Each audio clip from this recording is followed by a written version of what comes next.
Everyone, welcome back to Juris academia.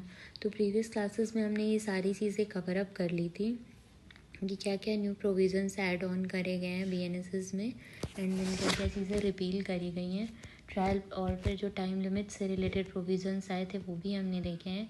क्या reason था पुराने क्रिमिनल लॉ को हटा के न्यू क्रिमिनल लॉ को लाने का, ये सारी चीज़ें हमने प्रीवियस क्लास में देख ली हैं। ठीक है, तो आज की क्लास में हम स्टार्ट करते हैं प्रोविज़न्स रिलेटेड टू बीएनएसएस, जिसमें मैं कुछ चार्ट फॉर्म में या कह सकते हैं क्लासिफिकेशन आपको बताऊंगी, कैटेगराइजेशन ऑफेंसेस का। ठीक है, कि ऑफेंसेस हमारे कितने कितने तरीके से क्या हो सकते हैं, कैटेगराइज हो सकते हैं।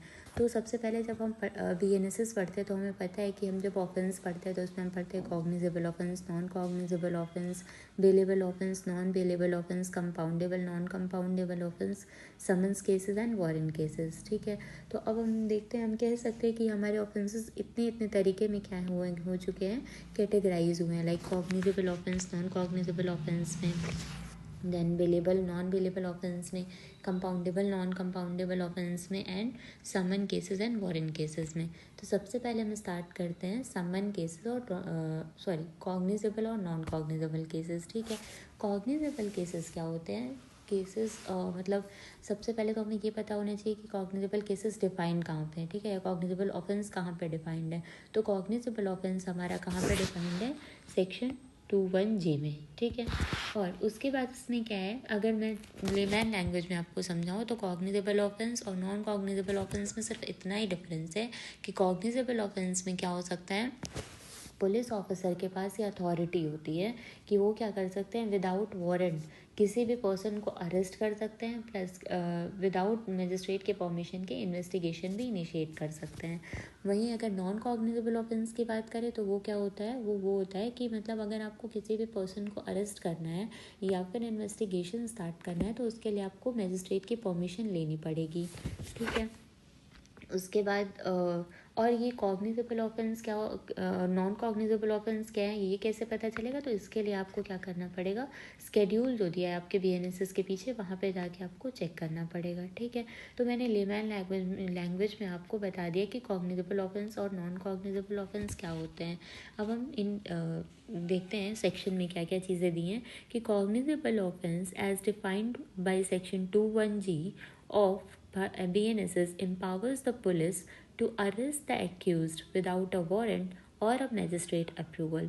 These crimes outlined in the first schedule of संहिता। मैंने आपको बताया कि कौन सा क्राइम है वो कॉग्निजेबल नेचर का या नॉन कॉग्निजेबल नेचर का है, उसके लिए आपको स्केड्यूल में जाके देखना पड़ेगा। हम कह सकते हैं कि कॉग्निजेबल ऑफेंसेस जो हैं सीवियर ऑफेंसेस होते हैं, लाइक रेप हो गया, मर्डर हो गया, किडनैपिंग, थेफ्ट। तो इस वजह से पुलिस अथॉरिटी को ये पावर दी गई है कि टू प्रोवाइड अ जस्टिस। ठीक है, वो क्या कर सकते हैं, without the permission of magistrate जितनी जल्दी हो सके उस पर्सन को अरेस्ट करके और इन्वेस्टिगेशन स्टार्ट कर सकते हैं। ठीक है, हमारा जो फर्स्ट इंफॉर्मेशन रिपोर्ट होता है जो कि 175 में अगर हम बात करेंगे तो कॉग्निजेबल ऑफेंसेस में ही किस तरीके से प्रोसीड करना है, अपना इन्वेस्टिगेशन किस तरीके से स्टार्ट करना है, वो 175 ऑफ बीएनएसएस में दिया है। ठीक है, अब यहाँ पे नॉन कॉग्निजेबल ऑफेंस की अगर हम बात करें तो नॉन कॉग्निजेबल ऑफेंस जो है वो सेक्शन 2O ऑफ बीएनएसएस में बताया है, जिसमें हमने देखा कि नॉन कॉग्निजेबल ऑफेंस में क्या होते हैं, ये लेस सीवियर ऑफेंसेस होते हैं। ठीक है, इसमें क्या करना पड़ता है कि अगर आपको किसी भी पर्सन को अरेस्ट करना है या फिर किसी भी तरह का इन्वेस्टिगेशन स्टार्ट करना है तो उसके लिए आपको क्या करना पड़ेगा, मजिस्ट्रेट की परमिशन लेने की ज़रूरत पड़ेगी। ठीक है, अगर आप सेक्शन 174 में जाएंगे तो वहाँ पे अगर नॉन कॉग्निजेबल ऑफेंसेस से रिलेटेड मैटर है तो उसमें किस तरीके से इन्वेस्टिगेशन करना है ये सारी चीज़ें बताया है। ठीक है, यहाँ अगर मैं 174 में आपको ये भी बताऊँ कि अगर मान लीजिए पुलिस ऑफिसर ने क्या किया, आपका FIR रजिस्टर करने से मना कर दिया, पुलिस ऑफिसर ने डिडंट रजिस्टर FIR। ठीक है, तो ये जो विक्टिम है या जो इन्फॉर्मेंट है वो कहाँ जा सकता है, वो 173 के क्लॉज 173 के अंडर में आप देखेंगे तो वो क्या कर सकता है, DSP के पास जा सकता है। ठीक है, उसको रिटन में एप्लीकेशन देगा कि मेरा FIR जो रजिस्टर नहीं हो रहा है तो आप मेरा FIR रजिस्टर करो। ठीक है, अगर SP भी मना कर देते हैं तब वो कहाँ जाएगा, तो उस केस में वो कंप्लेन फाइल करेगा, मजिस्ट्रेट के पास डायरेक्ट जाएगा। ठीक है, कंप्लेन मजिस्ट्रेट के पास लेके जाएगा। फिर अगर मजिस्ट्रेट भी नहीं फाइल करता है तो उसके पास फिर आ जाता है अपना वो इनहेरेंट पावर, हाई कोर्ट के पास चला जाएगा। हाई कोर्ट डायरेक्ट से वो अपना FIR रजिस्टर कराएगा और फिर वहाँ से आपको जो भी ऑर्डर्स मिलेंगे इन्वेस्टिगेशन के वो आप करेंगे, ठीक है, पुलिस ऑफिसर को।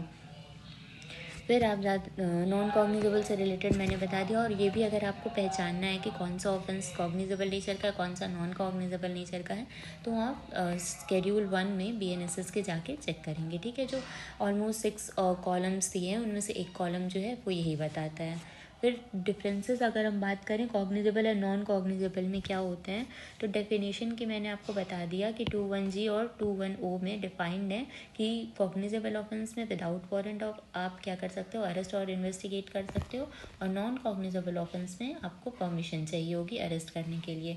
फिर इन्वेस्टिगेशन प्रोसीडिंग की अगर हम बात करें तो 175 जो है वो कॉग्निजेबल ऑफेंस से रिलेटेड प्रोसीजर बताता है कि किस तरीके से आप कॉग्निजेबल ऑफेंस में इन्वेस्टिगेशन करेंगे।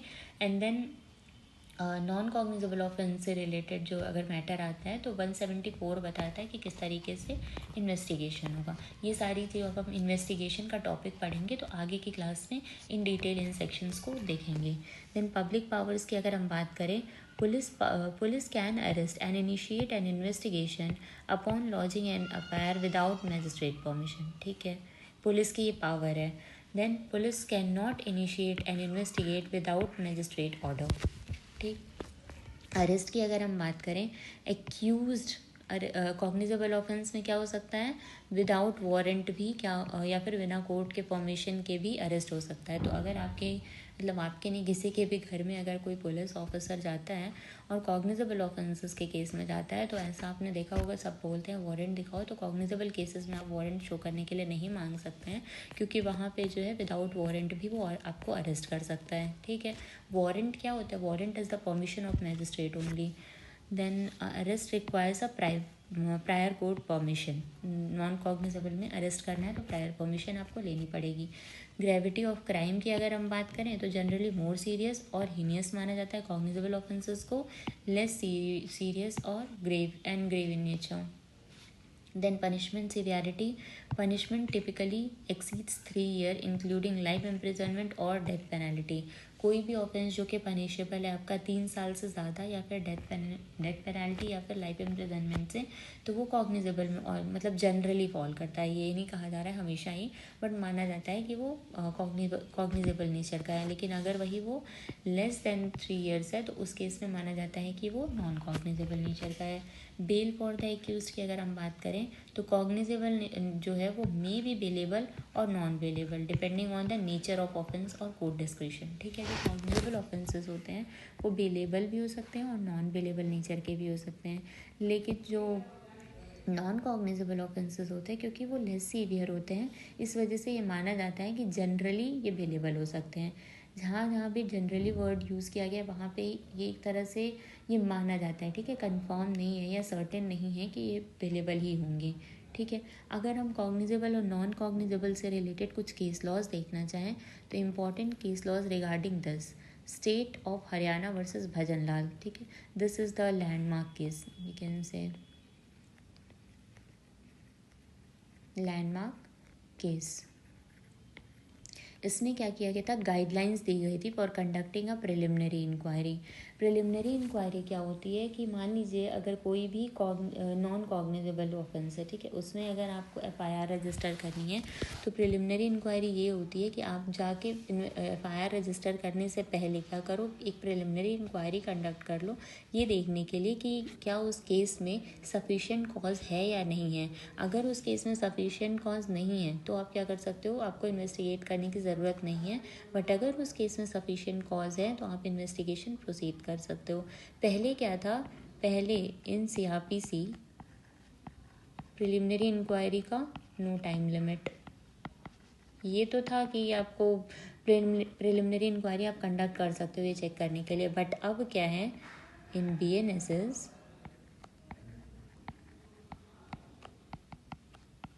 14 डेज़ का क्या किया गया है, टाइम लिमिट दिया गया है। 14 डेज़ के अंदर ही आपको डिसाइड करना है और रिपोर्ट भेजनी है कि आप इस केस में प्रोसीड करना चाहते हो या नहीं करना चाहते हो, ठीक है। देन आता है state of Karnataka versus MR Hiremath. इस केस में it was held that the power to categorise an offence as a cognizable and non cognizable rests with the legislature preventing arbitrary change by the police. Om Prakash and another versus Union of India के case में clarify a police authority in non cognizable offences the court emphasises the necessity of legitimate arrest with arrest warrant as outline in section 41 of CRPC. अब section 41 जो है वो क्या हो चुका है, 35 का क्लॉज हो चुका है. ठीक है, section 35 of BNSS. Okay, then फिर आते हैं हम सेकेंड कैटेगराइजेशन में हमने देखा था कि bailable and non bailable offence. अब बेलेबल और नॉन बेलेबल ऑफेंस क्या होता है, मैं एक लेमन लैंग्वेज में आपको बता दूं. बेलेबल ऑफेंस वो ऑफेंस होते हैं कि जिन मैटर्स में, जिन केसेस में आपको बेल एज अ राइट मिल जाता है, बेल एज अ राइट. ठीक. नॉन बेलेबल ऑफेंस कौन से होते हैं, जिनमें it's discretion of court, discretion of court. और इसी में एक और तरह का आप बेल पढ़ेंगे, एंटीसिपेटरी बेल. एंटीसिपेटरी बेल ये सिर्फ और सिर्फ नॉन बेलेबल ऑफेंसेस में, क्योंकि अगर बेलेबल ऑफेंस है तो आपको बेल क्लेम करने की ज़रूरत नहीं है वहाँ, तो फिर आप आप बॉन्ड साइन करो और आपको बेल मिल जाएगी. ठीक है. बेलेबल ऑफेंस की अगर हम बात करें, इज़ अ सिविल और criminal offence for which a court of law grants a bail to the accused on a condition to submit a bail bond. Bail bond आपको सबमिट करना पड़ेगा दोनों में. However granting bail does not mean the accused is free. अब bail मिल जाने का ये मतलब नहीं होता है कि जो पर्सन है, जो एक्यूज है, वो फ्री हो चुका है. ठीक है, उसको क्या करना पड़ेगा, जुडिशल ट्रायल में इन्वॉल्व रहना पड़ेगा. वहीं अगर नॉन बेलेबल ऑफेंस की बात करें, इज अ सिविल और criminal offences for which bail can be rejected by a court directly without hearing the case for a certain days. The accused shall be kept under a judicial custody until their trial. However, the court may grant a bail to the accused depending on the circumstances and evidences produced. ठीक है, ज़रूरी नहीं है कि non bailable offence में आपको तुरंत ही, आपने अगर एप्लीकेशन डाली है बेल के लिए तो आपको बेल ग्रांट कर दी जाए. हो सकता है कि कोर्ट ये बोल दें कि आपको क्या करना है, जुडिशल कस्टडी में कुछ दिन रहना है, जुडिशल ट्रायल होगा, उसके बाद ही उसको सर्कमस्टांसेस और जो भी प्रोड्यूस किए जाएंगे एविडेंसेस, उनके बेसिस पे वो डिसाइड करेंगे कि आपको बेल देना है या नहीं देना है. ठीक है, कुछ एस्पेक्ट्स हम देख लेते हैं बेलेबल और नॉन बेलेबल ऑफेंस के. तो डेफिनेशन क्या होता है बेलेबल ऑफेंस की अगर हम बात करें, an offence for which bail can be granted at the time of arrest और ड्यूरिंग द ट्रायल प्रोसेस. ठीक है, बेलेबल ऑफेंस में अरेस्ट के टाइम पे ही आप क्या कर सकते हो, बेल क्लेम कर सकते हो. नॉन बेलेबल में क्या होता है, एन ऑफेंस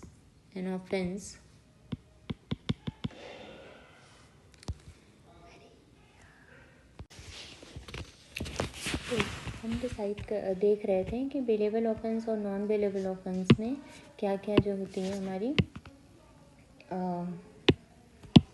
डेफिनेशंस की अगर हम बात करें तो बेलेबल ऑफेंस में क्या होता है, an offence for which a bail can be granted at the time of arrest during the trial process या फिर ड्यूरिंग द ट्रायल प्रोसेस. ठीक है, बेलेबल ऑफेंस में मैंने क्या बताया कि बेल जो है आपकी राइट होती है, जो आप क्लेम कर सकते हो. ठीक है, उसके लिए मजिस्ट्रेट के पास एप्लीकेशन फाइल करने की ज़रूरत नहीं होती है. आपको बस क्या करना होता है, एक बॉन्ड सबमिट करना होता है और बॉन्ड सबमिट करते ही क्या होता है, आपको बेल मिल जाता है. ठीक, बेलेबल ऑफेंस में क्या होता है, पुलिस ऑफिसर के जो ऑफिसर इंचार्ज होते हैं उनके पास भी अथॉरिटी होती है कि वो वहीं से आपको क्या कर सकते हैं, बेल दे सकते हैं. वही नॉन बेलेबल ऑफेंस की अगर हम बात करें तो नॉन बेलेबल ऑफेंस में an offences for which a bail can not be granted as a matter of right at the time of arrest. ठीक है, मतलब नॉन बेलेबल ऑफेंसेस में क्या होता है, आप as a matter of right उसको क्लेम नहीं कर सकते हो. वहाँ पे ऑफिसर इंचार्ज आपको बेल ग्रांट नहीं कर सकता. उसके लिए आपको एप्लीकेशन लगानी पड़ेगी कोर्ट में ही, और फिर कोर्ट को डिसाइड करेगा कि कितने दिन आपको जुडिशल कस्टडी में रहना है, या उसके बाद फिर कब आपको बेल मिलेगी. वो मिलेगी भी या नहीं मिलेगी, that depends on the discretion of the court. फिर bail granting authority, bail can be granted by a police officer और अ पुलिस स्टेशन. ठीक है, बेलेबल ऑफेंस में क्या हो सकता है, पुलिस ऑफिसर भी बेल ग्रांट कर सकता है.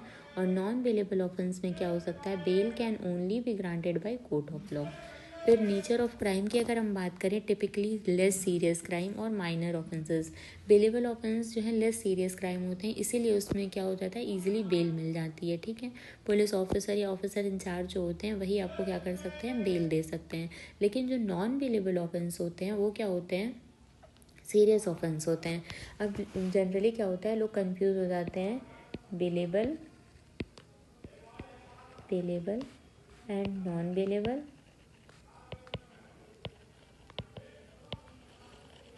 Cognizable cognizable non cognizable. ठीक है, यहाँ पे थोड़ा सा कंफ्यूजन होता है कि इसमें सीरियस क्राइम कौन सा है और नॉन सीरियस क्राइम कौन सा है।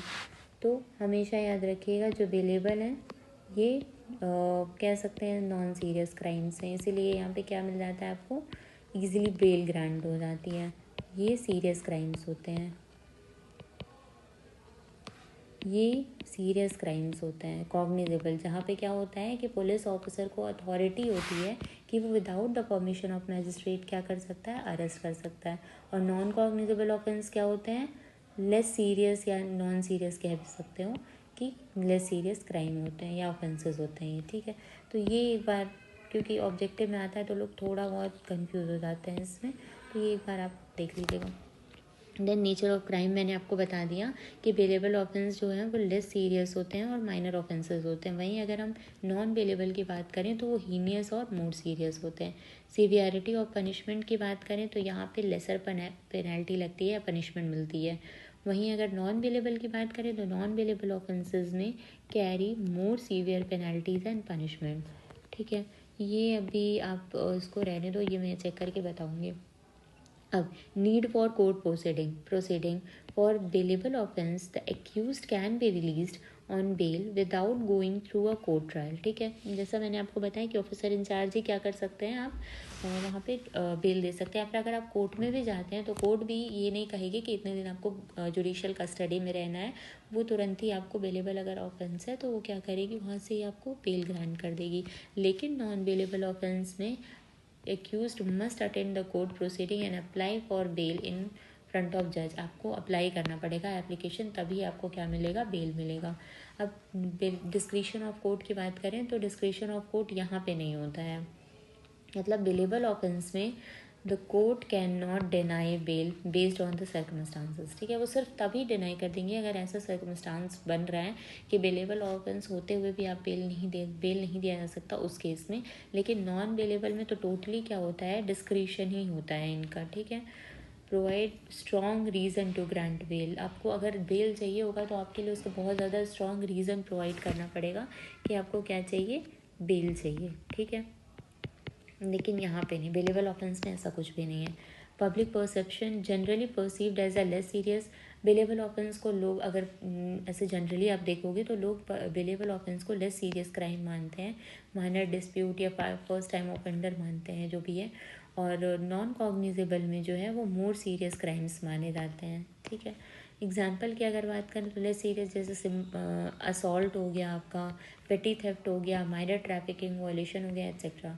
वहीं सीरियस ऑफेंस या नॉन बेलेबल ऑफेंस की बात करें तो मर्डर हो गया, रेप हो गया, टेररिज्म हो गया, ड्रग्स हो गया, ट्रैफिकिंग हो गया, एक्सेट्रा। ठीक है, अब बेलेबल और नॉन बेलेबल में डिफरेंसेस क्या हो सकते हैं, मतलब ऊपर हमने पढ़ ही लिया, उन्हीं चीज़ों को इन शॉर्ट बस यहाँ पे लिख दिया गया है। जैसे bail is granted to the accused with a little evidence, bail में, बेलेबल ऑफेंस में। The officer in charge can also grant bail in bailable offence. मैं आपको ऊपर भी बता चुकी हूँ कि ऑफिसर इंचार्ज भी क्या कर सकता है, बेलेबल ऑफेंस में बेल ग्रांट कर सकता है।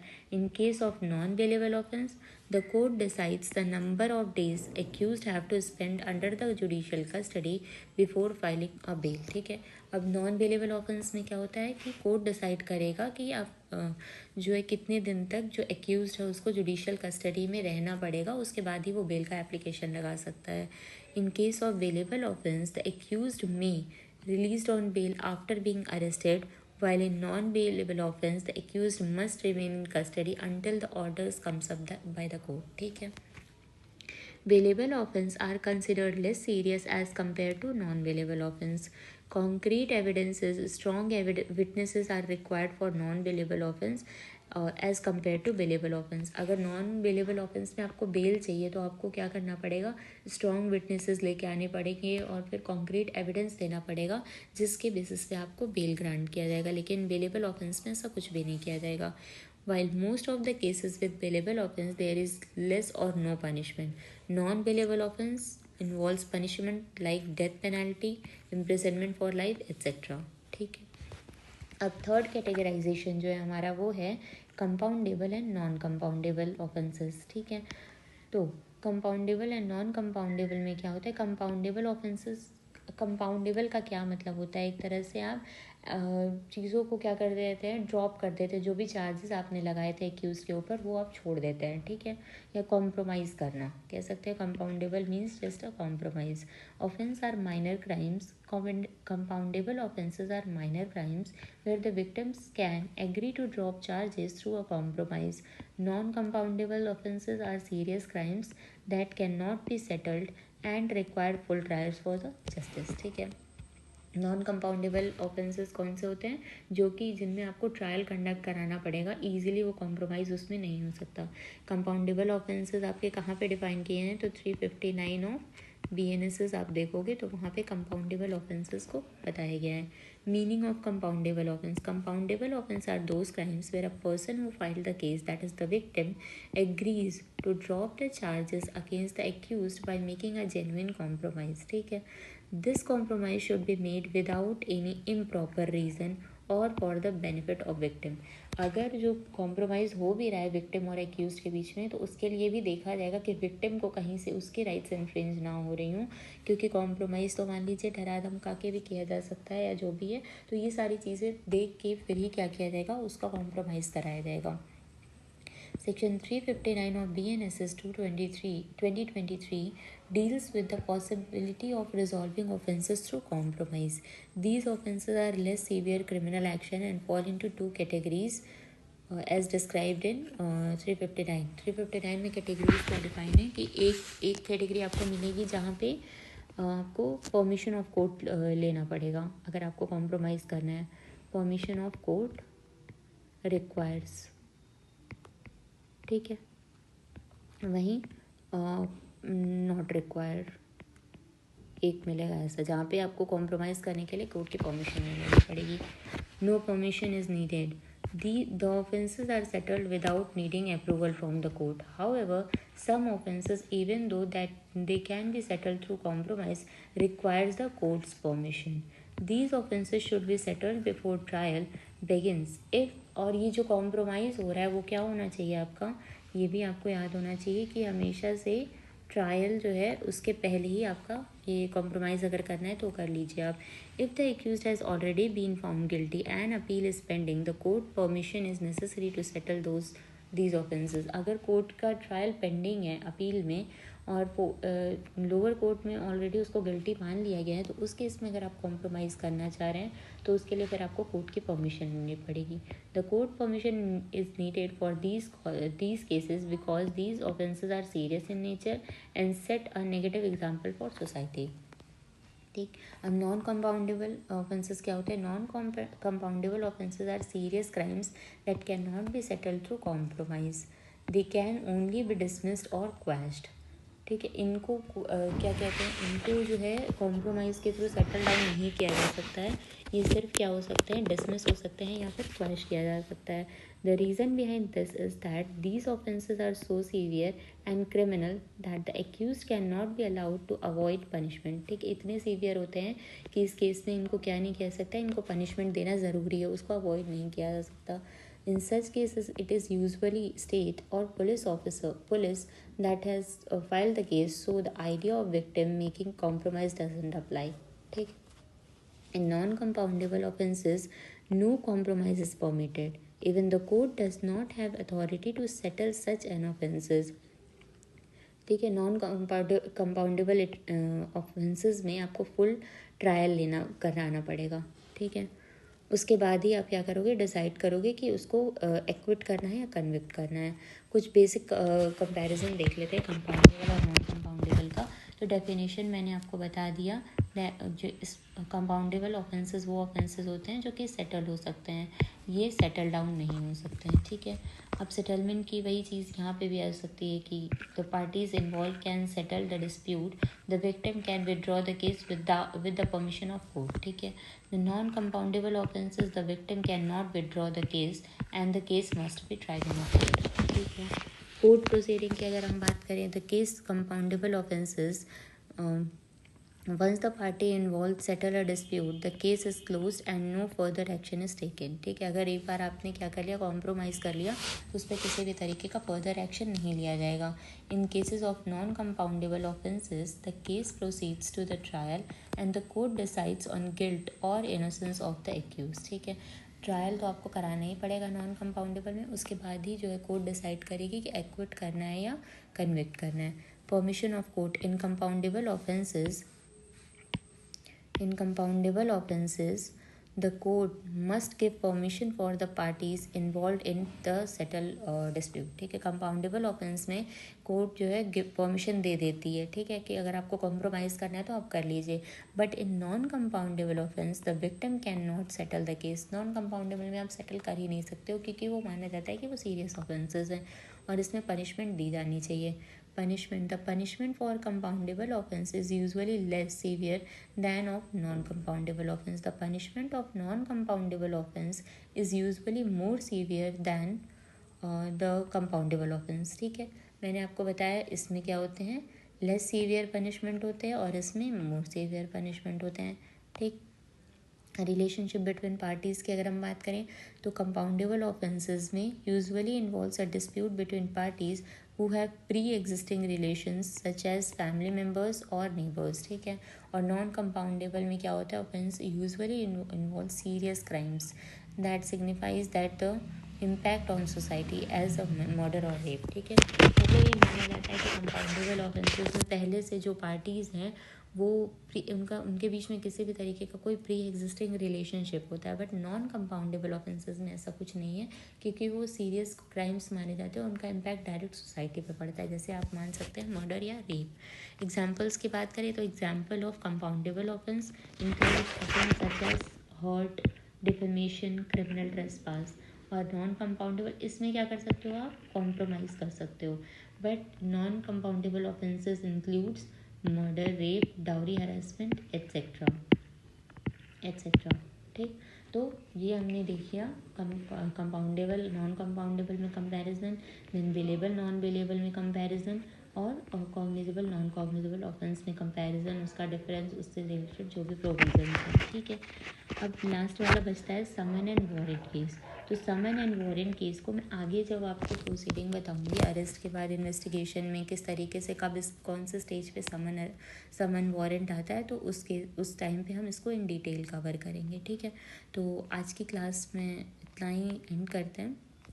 नेक्स्ट क्लास से हम नेक्स्ट टॉपिक स्टार्ट करेंगे, और प्रीवियस लेक्चर भी एक बार जाके गो थ्रू कर दीजिएगा, क्योंकि अगर ऊपर की चीज़ें आपको मतलब पहले की चीज़ें समझ में नहीं आएंगी तो आगे की क्लासेस भी नहीं समझ पाएंगे आप। So please do like and subscribe. Thank you.